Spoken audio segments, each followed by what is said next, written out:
Hello সুপ্রিয় দর্শক, সবাইকে মুক্ত পেশা কৃষি চ্যানেলের নতুন একটি প্রতিবেদনে স্বাগতম। আশা করি সকলে ভালো আছেন। দর্শক বন্ধু, আপনারা দেখতে পাচ্ছেন আমি আপনাদেরকে সেই লাউ এবং মিষ্টি কুমড়া ক্ষেত, এই ক্ষেতটিতে নিয়ে এসেছি।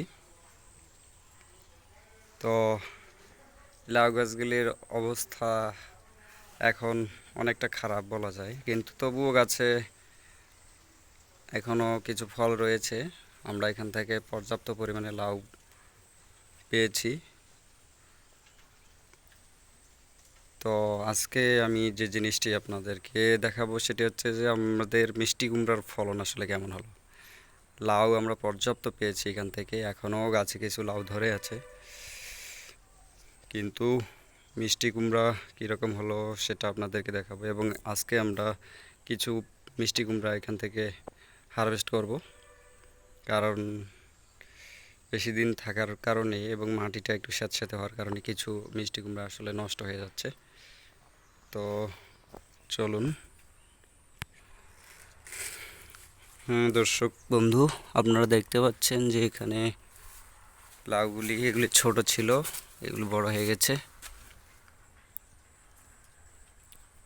হয়তো 2-3 দিনের মধ্যে আমরা এগুলোকে হারভেস্ট করব।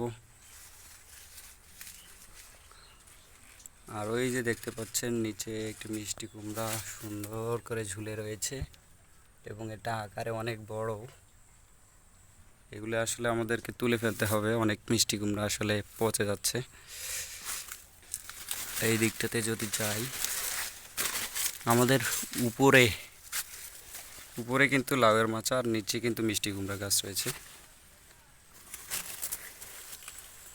একই জায়গায়। দেখুন, এটি হচ্ছে লাউ গাছ আর এটি হচ্ছে মিষ্টি কুমড়া গাছ। আমরা প্রতি মাদায় এরকম করে একটি লাউ গাছ এবং একটি মিষ্টি কুমড়া গাছ দিয়েছিলাম।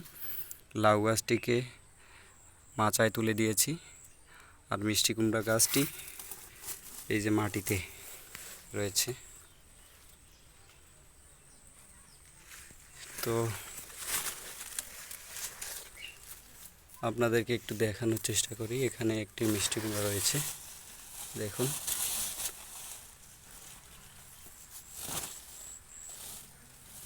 নিচের দিকটাতে পোকা লেগে গেছে। তো এই মিষ্টি কুমড়াগুলি আজকে আমরা কিছু হারভেস্ট করব।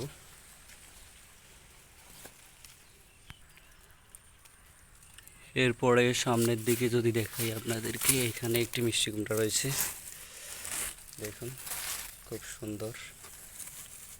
এরপরে এই দিকটাতে যদি দেখাই, আমাদের একটা দুটো ডাল আসলে উপরে উঠে গেছিলো মাচার মধ্যে, সেগুলোতেও মিষ্টি কুমড়া ধরেছে, সুন্দর চলে আছে।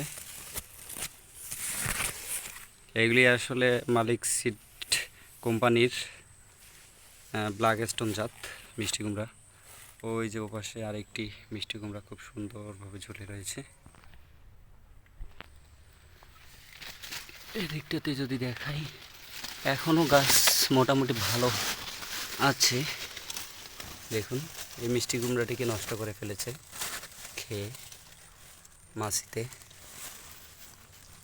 এগুলি আসলে তুলে ফেলবো আমরা আজকে।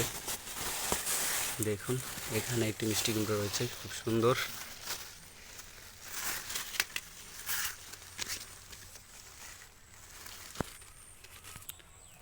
এরপরে এই যে আরেকটি মিষ্টি কুমড়া, আর পেছনেরটা ওই দিক থেকে দেখালাম আপনাদেরকে। সামনে দেখুন একটি বিশাল বড় লাউ। এটি আসলে অনেক দিন হয়ে গেছে লাউ খেতে খেতে, আসলে আমাদের বাড়িতে সবার অরুচি চলে এসেছে। আসলে কেউ লাউ খেতে চায় না, যার জন্য এখনও গাছে রয়ে গেছে। এটা আমরা এখনও হারভেস্ট করি নাই। তারপরে সামনের দিকে এই যে এখানে আরেকটি মিষ্টি কুমড়া এখানে রয়েছে। আসলে মিষ্টি কুমড়াগুলি নষ্ট করে ফেলতেছে, এগুলি আমরা তুলে ফেলবো। ওই যে দেখুন, এদিকে এই লাউয়ের জালিগুলিও হয়ে গেছে, সেটা বড় হচ্ছে এখন।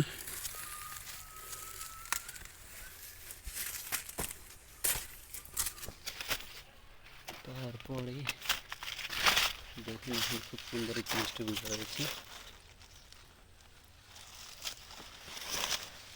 পরে দেখতে এগুলি প্রায় ম্যাচিউর হয়ে গেছে, এগুলি আমরা তুলে ফেলবো আজকে। নিচের দিকে পুকুরে আসলে আমাদের পানি জমে গেছে এখন, যার কারণে একটু সমস্যা। যে এখানে দুইটি, এখানে একটি ছোট্ট জালি, এটা আসলে খুব অল্প সময়ের মধ্যে বড় হয়ে গেল, দেখতে পাচ্ছেন। তো এই হলো আমাদের মিষ্টি কুমড়া ক্ষেতের ফলন। আর লাউয়ের ফলন আপনাদেরকে তো অনেকবার দেখিয়েছি, দেখতে পাচ্ছেন এখনো কি সুন্দর লাউ ধরে আছে অল্প একটু জায়গার মধ্যে, কতগুলি লাউ।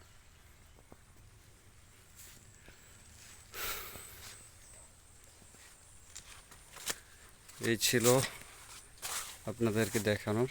আমরা কিছুক্ষণ পরে মিষ্টি কুমড়াগুলি তুলে ফেলবো, দেখাবো আপনাদেরকে।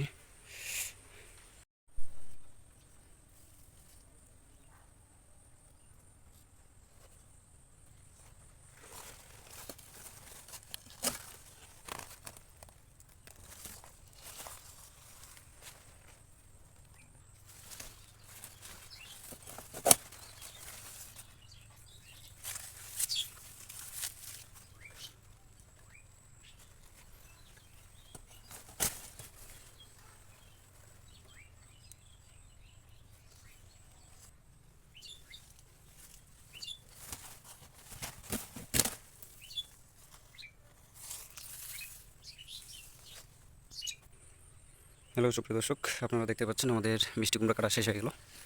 আজকে আমরা 5টি মিষ্টি কুমড়া কেটেছি, হারভেস্ট করেছি। এগুলি আমাদের পরিবারের জন্য। আর আরও কিছু মিষ্টি কুমড়া রয়েছে যেগুলি এখন আমরা তুলিনি, আর কয়েকদিন পরে তুলব। আসলে একসঙ্গে তো সবগুলো খাওয়া যাবে না, যার কারণে আমরা কিছু মিষ্টি কুমড়া রেখে দিয়েছি। আসলে যেগুলি পচে যাওয়ার মতো, নষ্ট হওয়ার মতো, সেগুলো আমরা তুলে ফেলেছি, বাকিগুলো রেখে দিয়েছি। তো সবাই ভালো থাকবেন, ধন্যবাদ সবাইকে।